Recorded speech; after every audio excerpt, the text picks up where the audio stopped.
Hey everyone, welcome back to the channel. Today, we're diving into a haunting, deeply unsettling case that will leave you on the edge of your seat.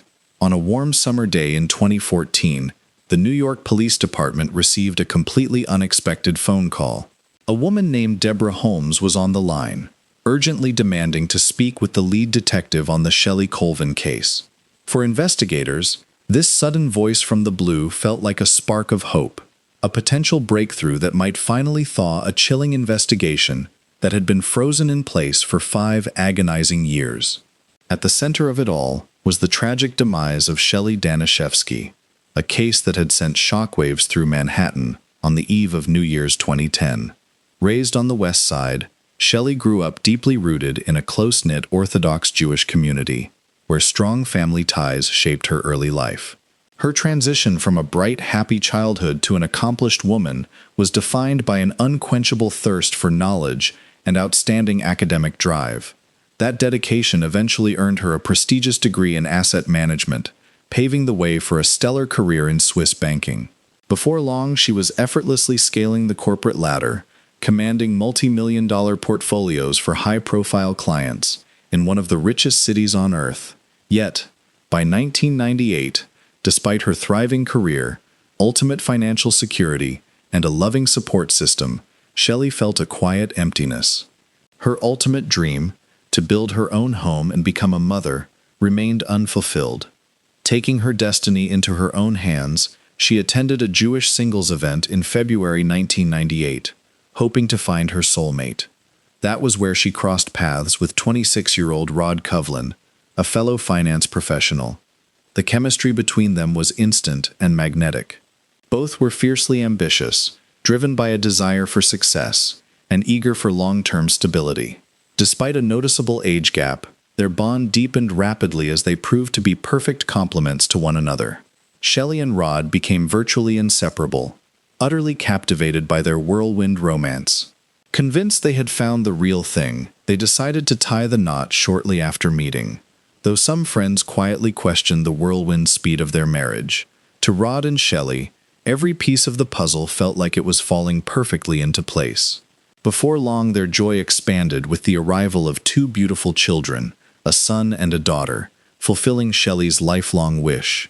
But on New Year's Eve 2009, this idyllic family picture shattered in an instant. A horrifying incident claimed Shelly's life, which authorities initially dismissed as nothing more than a tragic freak accident. Early on, detectives were thoroughly convinced that no foul play was involved. That belief was tested in the quiet early hours of December 31st at a Manhattan police precinct. 2 officers wrapping up their night shift were casually chatting over coffee, looking forward to their holiday plans. Then, at 7:30 a.m., the calm was shattered by a frantic phone call from a panicked Rod Covlin, who reported bizarre, disturbing events unfolding at the Upper West Side home of his ex-wife, Shelly Danishevsky. He had discovered her submerged in the bathtub, surrounded by blood-stained water, completely lifeless. Emergency dispatchers desperately hoped Rod could intervene to save her life. Following the operator's frantic instructions over the phone, Rod hauled her motionless body out of the water and attempted resuscitation, but his efforts were in vain. It was far too late. Shelly's body was already cold to the touch. Devastated and in shock, Rod covered her with a blanket pulled from the nearby bedroom and waited for help to arrive. Thus, on the final morning of 2009, Manhattan became the backdrop to a devastating tragedy in the life of Rod Covlin. First responders swiftly arrived on scene, immediately taking control of the situation and cordoning off a prime Manhattan street. The location was a lavish residence situated just steps away from Central Park. The Upper West Side was notoriously peaceful and safe, leading responding officers to initially speculate that Shelly Danishevsky's passing might be another heartbreaking instance of self-harm. Stepping into the apartment, officers navigated past scattered children's toys, an ordinary sight given the ongoing holiday season. They made their way directly to the bathroom, where the victim's body lay wrapped in the blanket her husband had placed over her. The deep crimson water lingering in the tub and the soaked floor confirmed Rod's account of pulling her from the water just moments prior. A noticeable laceration on the back of Shelly's head was still bleeding. Inspecting the room, investigators spotted an open cabinet door hanging from a torn hinge, implying the woman might have slipped on the wet floor and desperately ripped the door down while trying to catch her fall. Forensic experts arrived shortly after to conduct a precise examination and rule out foul play. Following a meticulous walkthrough, experts found no signs of forced entry and zero evidence of a struggle. The investigative team felt increasingly confident that Shelly's death was merely a tragic mishap. Seeking further clarity, the lead detective began interviewing family members. During questioning, a heartbreaking detail emerged. Shelly and Rod's 9-year-old daughter was actually the one who first discovered her mother. Traumatized by the horrific sight, the young girl managed to recount her experience to the officers. She explained that she and her younger brother had spent the night sleeping in their mother's bed, a comforting routine for them. Waking up in the middle of the night, she noticed her mother missing, wandered off to find her, and stumbled directly into the horrifying scene in the bathroom. Terrified, the child immediately reached out to her father. Rod and Shelly had recently separated, and he had taken up residence in a separate apartment on the exact same floor of their building. Reaching him required nothing more than a quick trip across the hallway. The frantic girl called her father, who rushed over in seconds, pulled Shelly from the tub, and dialed emergency services. Because the young girl's account aligned flawlessly with Rod's statements, investigators felt their accidental death theory was solidly confirmed. When police notified Shelly's relatives, the devastating news sent profound shockwaves through her circle. An autopsy and formal forensic evaluation were scheduled for the morning after her body was recovered. Strangely, however, the procedures never occurred. When the medical examiner contacted investigators to begin the routine autopsy, he was stunned to learn that the process had been halted altogether. Baffled by this abrupt turn of events, the examiner questioned how such an essential step could be bypassed. It turned out that a rabbi from Shelly's local synagogue had stepped in, contacting a religious organization dedicated to Orthodox Jewish burials. Upon their request, authorities granted permission to forego the procedure in accordance with the strict religious customs honored by the victim's grieving family. Authorization was granted, and a specialized team, accompanied by the synagogue's rabbi, promptly arrived at the residence. They meticulously cleansed the bathtub of all blood traces and prepared Shelly's body for immediate burial, unwittingly destroying critical physical evidence before it could ever reach the police forensic department. The organization acted with such swiftness because autopsies are strictly forbidden in Orthodox Jewish tradition, regarded as a direct desecration of the deceased.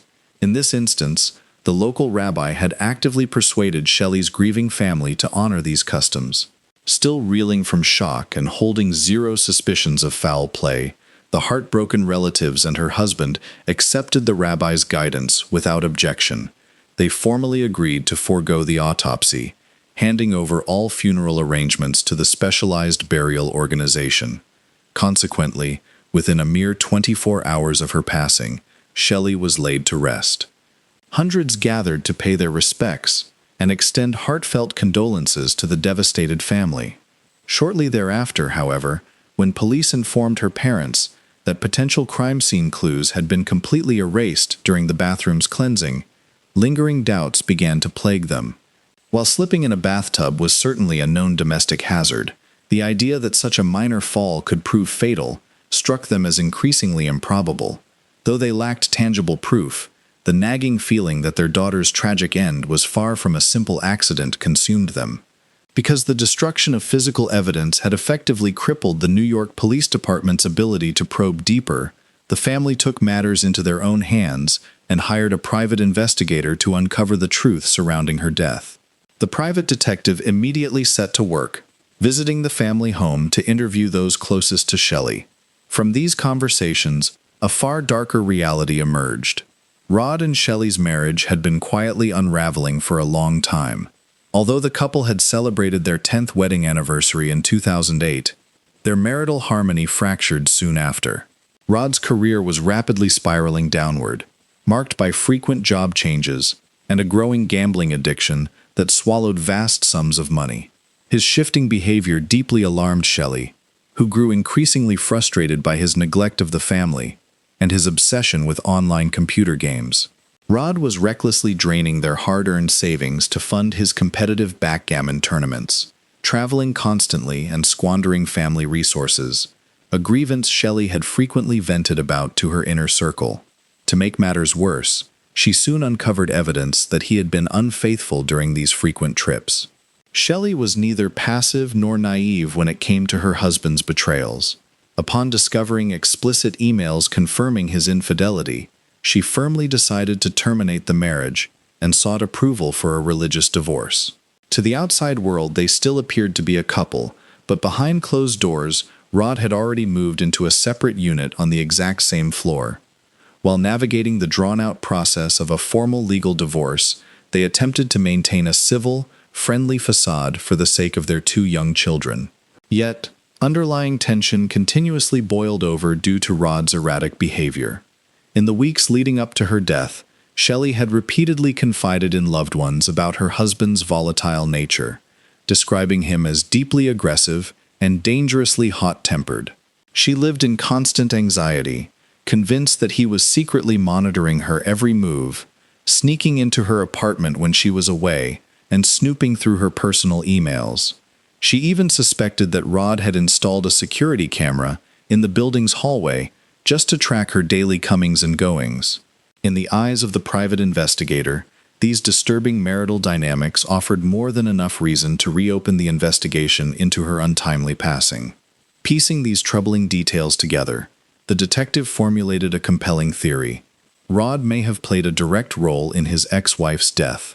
To uncover the full truth, he needed to dig much deeper, starting with a fundamental question: had a crime actually occurred inside that apartment? His immediate priority was to inspect the scene, but he quickly hit a roadblock. The door had been officially sealed by authorities. Undeterred, the investigator secured a court order granting him access and returned to the premises alongside officers from the New York Police Department. However, when he attempted to unlock the apartment using a key provided to him, the stubborn deadbolt refused to turn. Moments later, Rod Covlin stepped out from his own apartment down the hall, claiming the commotion had drawn him outside. Questioned by police and the detective, Rod calmly took the key and opened the door with effortless ease. The incident immediately raised red flags for the investigator. Had Rod genuinely just overheard noises in the hallway, or was he actively spying on the scene? Once inside, the detective channeled all his energy into uncovering tangible proof to support his murder hypothesis. According to Shelly's family, she had been home on December 31st, yet her cell phone was nowhere to be found. The detective meticulously searched every room, discovering only her phone charger, while the device itself remained mysteriously absent.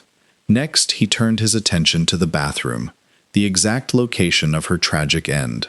He focused intently on the broken cabinet hinge that police originally believed Shelly had ripped off during a desperate fall. The longer he inspected the hardware, the more skeptical he became. The metal hinge was firmly anchored to the cabinet, requiring an extraordinary amount of physical force to tear away. Even taking Shelly's body weight into account, the official narrative seemed increasingly improbable. Following an extensive discussion with law enforcement, the detective passionately argued that her death was no domestic accident, but an intentional homicide. Unpersuaded by his arguments, the police cited a critical lack of physical evidence. Ultimately, both sides recognized that only a formal autopsy could definitively establish the cause of death. However, the prospect of exhuming Shelly's body triggered intense soul-searching and debate among her grieving relatives. More than 2 weeks had already passed since her burial, making the choice emotionally agonizing. In Orthodox Jewish tradition, exhuming a body is viewed with profound disapproval, and religious leaders strongly oppose the practice. The family desperately needed time to weigh their options. Yet, despite sacred prohibitions, they ultimately decided that uncovering the truth about their daughter's fate outweighed all else, and they gave their consent. Still, moral anguish was not the only obstacle in their path. Executing the exhumation required a special authorization from the prosecutor's office, a legal hurdle that proved exceptionally difficult to clear. Despite the family's full cooperation, Securing the necessary court orders took nearly 3 full months. When the procedures were finally performed, the medical examiner's findings were chilling. The autopsy revealed that Shelly had not died from an accidental slip, but from asphyxiation caused by manual strangulation, which had fractured the delicate bones in her neck. With that revelation, the official narrative shattered completely. Her passing could no longer be dismissed as a freak mishap.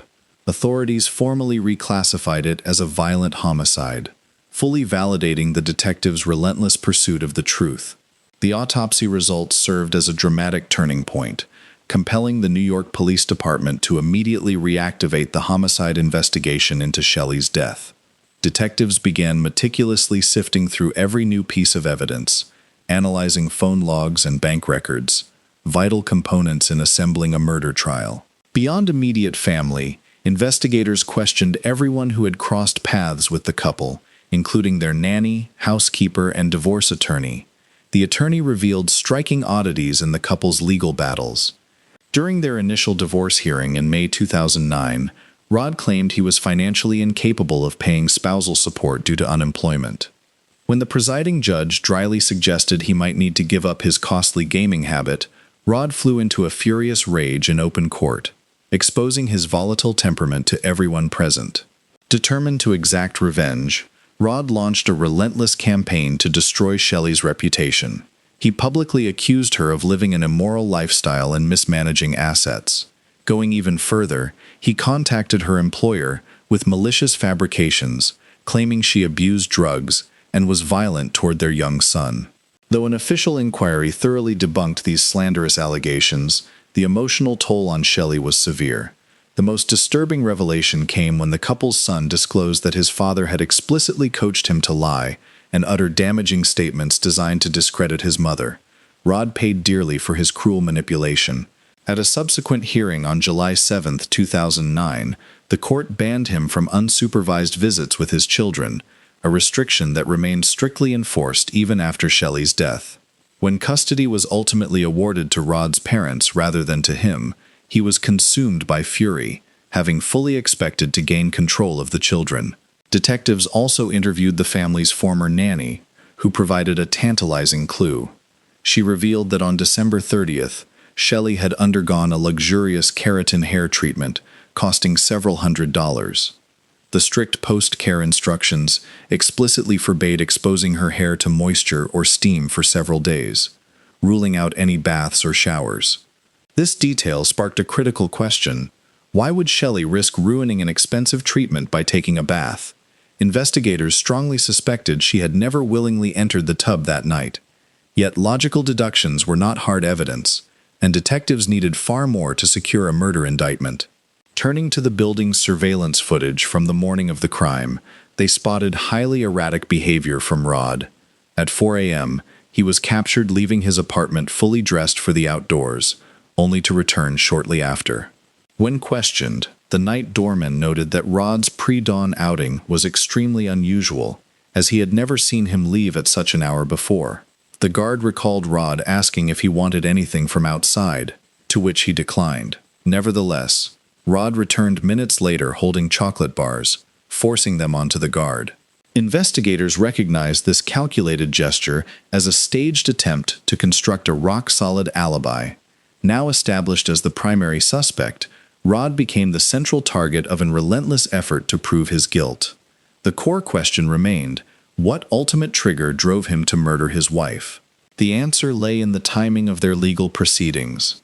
Because their divorce was not yet finalized at the time of her death, Shelly and Rod were still legally married. Without an updated will, her vast estate, valued at over $5 million, would automatically pass to Rod. Crucially, detectives discovered that Shelly had scheduled a definitive meeting with her attorney for December 31, 2009, specifically to alter her will and completely disinherit her husband. Stripping him of a multi-million-dollar fortune proved to be the ultimate catalyst, handing prosecutors a crystal-clear motive for murder. Because he was already the prime suspect, all of Shelly's assets were immediately frozen and placed into a secure trust account, while authorities worked to gather definitive proof of his involvement. If Rod had indeed been spying on his wife, He almost certainly caught wind of her impending meeting with her lawyer to cut him out of her multi-million-dollar will. Detectives strongly suspected he had secretly installed spyware on her devices to monitor her every move. Surveillance footage captured Shelly returning home at 8 p.m. the night before her death, actively talking on the phone, the very same device that had vanished from the crime scene. Knowing beyond a shadow of a doubt that the phone had been inside the apartment, investigators decided to execute a second, thorough search of the residence. When they stepped back into the apartment, what they discovered left them completely dumbfounded. Shelly's missing mobile phone was sitting right there on her nightstand, calmly plugged into its charger. Neither the NIPT during their initial sweep nor the private investigator during his detailed walkthrough had seen the phone in that spot. In fact, official crime scene photographs taken during previous searches clearly showed an empty nightstand. There was only one plausible explanation. Rod had somehow slipped back into Shelly's sealed apartment to return the device. Whether this risky move was a reckless blunder or an arrogant taunt aimed at law enforcement remained an open question. Detectives immediately brought Rod in for questioning, but he had already retained a defense attorney who instructed him to remain strictly silent. Driven to build a solid case, investigators turned their attention to Rod's telephone records. They quickly uncovered a high volume of calls to a number registered in Jacksonville, North Carolina. The phone belonged to Deborah Holmes, a married mother of 3 who was 14 years older than Rod. The two had met at a competitive backgammon tournament 5 months before Shelly's murder, and had been embroiled in a passionate extramarital affair ever since, traveling together for competitions and spending hours playing online. Recognizing a potential breakthrough, detectives reached out to Deborah for questioning. To their frustration, she refused to cooperate, stating that her attorney had advised her against speaking with law enforcement. When investigators inquired about the identity of her legal counsel, they were stunned to learn she was using the exact same defense lawyer representing Rod Covlin. With traditional avenues closing, the investigation's last major hope relied on retrieving compromising text messages or digital correspondence between Rod and Deborah from Shelly's newly recovered phone. However, every piece of data had been professionally erased. Even specialized digital forensic programmers were unable to extract the deleted files. Rod had meticulously covered his tracks, seemingly executing a flawless crime while taunting the justice system. As months stretched into years, it appeared increasingly likely that Rod Covlin would walk free. While his planning was thorough, the rabbi's initial cleanup of the bathroom, which thoroughly erased blood traces and physical evidence, proved to be the ultimate shield. The destruction of vital DNA, latent fingerprints, and microscopic fibers severely crippled the prosecution's case. Rod steadfastly maintained his innocence, and without direct physical proof, prosecutors could not move forward with formal charges. 5 agonizing years passed without a single arrest in Shelly's murder. But just as the investigation seemed destined to remain permanently cold, an unexpected twist changed everything. Rod Covlin's former mistress suddenly reached out to the NIPT. Following her surprise phone call, detectives invited her to the station, and Deborah Holmes walked right in. Having recently ended her tumultuous relationship with Rod, she was finally ready to expose the truth. What she shared with investigators over the next 3 days left them completely stunned. Deborah Holmes had a mountain of disturbing revelations to unburden, beginning with Rod's sinister ploys to secure custody of his children. Because he remained the primary suspect in his wife's death and lacked legal custody, he was completely blocked from accessing Shelly's multi-million-dollar estate. Desperate to seize those millions, Covlin hatched a series of truly vile schemes. His first maneuver involved trying to convince his 15-year-old daughter to fabricate a sexual assault allegation against her own grandfather, Rod's father. He reasoned that framing his father would land the elderly man in prison, revoking his custody rights over the grandchildren. Rod even planned to bribe his daughter with a portion of the inheritance to buy her compliance. In the meantime, Rod was systematically siphoning money from the only account he could reach, a trust fund Shelly had set aside strictly for their children's future education. When his parents noticed he was squandering his kids' financial safety net on his own lifestyle and confronted him about his utter neglect as a father, Rod flew into a murderous rage. He became so consumed by hatred toward his parents that he actively plotted their deaths. In 2012, he confided a chilling plan to Deborah. He intended to manipulate his young daughter into lacing her grandparents' tea with lethal rat poison. Rod callously calculated that because his daughter was a minor, she would receive a lenient sentence compared to what he would face for murder. Horrified, Deborah managed to talk him out of the poisoning.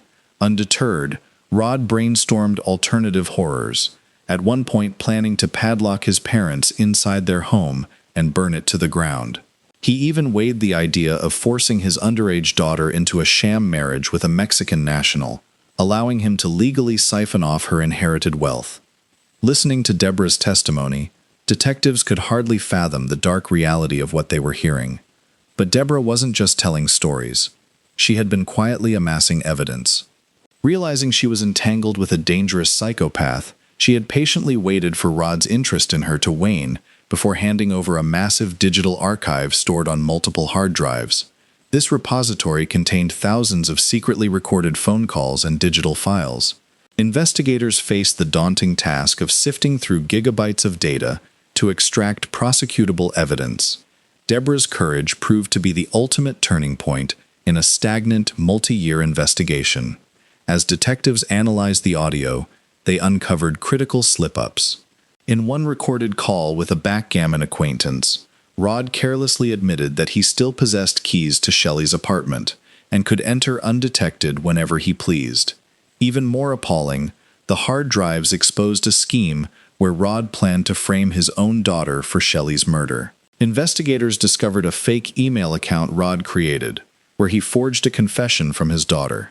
In the fabricated text, he wrote that the girl and her mother had gotten into a heated argument in the bathroom on New Year's Eve, culminating in the daughter shoving Shelly to her death. Armed with this overwhelming web of digital evidence and testimonies, prosecutors finally had the ammunition they needed. On November 1, 2015, the New York Police Department arrested Rod Covlin for the murder of his wife. While Shelly's grieving family breathed a sigh of relief, the legal battle was far from won. The case remained heavily circumstantial, and a sharp defense attorney could easily plant seeds of reasonable doubt in the minds of a jury. Detectives continued working tirelessly to reinforce the prosecution's foundation. Then, an unexpected breakthrough sealed Covlin's fate. While awaiting trial behind bars, Rod made the fatal mistake of bragging about the murder to a fellow inmate. He recounted the attack in graphic detail, even physically demonstrating the specific neck-snapping chokehold he used to kill Shelly. Detectives reviewed prison surveillance footage of the interaction and found that Rod's physical gestures perfectly matched the precise trauma recorded in Shelly's autopsy report. It was the equivalent of a recorded confession. The high-stakes trial dragged on for 7 excruciating weeks. Jurors were presented with a terrifying portrait of a man willing to strangle his wife, poison his parents, and frame his own children for financial gain. The sheer cold-blooded deceit disgusted everyone in the courtroom. Following 2 days of intense deliberation in March 2019, the jury returned a unanimous verdict. Rod Covlin was found guilty of second-degree murder in the death of Shelly Ann Covlin. He was sentenced to life imprisonment, with no chance of parole for 25 years. Shelly Covlin had been a brilliant, ambitious woman who simply sought a peaceful life and a loving family. Instead, she crossed paths with a ruthless, greedy monster who destroyed everything in his wake. Justice was finally served, largely due to the remarkable courage of Deborah Holmes, whose actions not only brought a murderer to justice, but likely saved innocent lives from a calculating predator. Rod Covlin will spend the rest of his days behind bars, unable to ever harm his family or the people of New York again. Thanks for watching, guys. Be sure to subscribe to the channel and hit that notification bell so you never miss another deep dive into real-life mysteries. Until next time, take care.